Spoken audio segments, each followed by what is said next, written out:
Civic સેન્ટરમાં સવારથી મને ફોન આવેલો હતો કે ભાઈ લોકો લાઇનમાં છે અને આજે કોઈ કામગીરી થતી નથી, એટલે હું કોર્પોરેશન આવતા સિવિક સેન્ટરની મુલાકાતે જ ગયો હતો.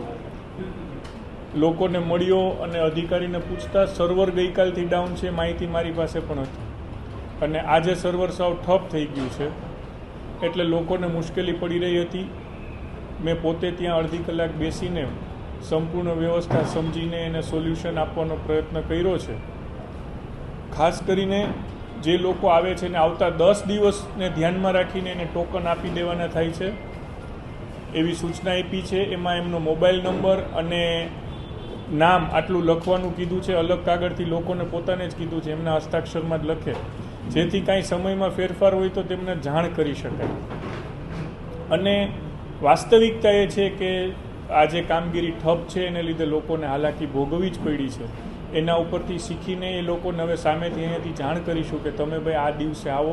આજે પણ સવારે બોર્ડ લાગેલું જ હતું કે બંધ છે કામગીરી, પરંતુ લોકો આવી ગયા હતા અને એમને ધક્કો ન થાય એ માટેની વ્યવસ્થા સંપૂર્ણ થાય એ ગોઠવવાનો પ્રયત્ન કર્યો છે.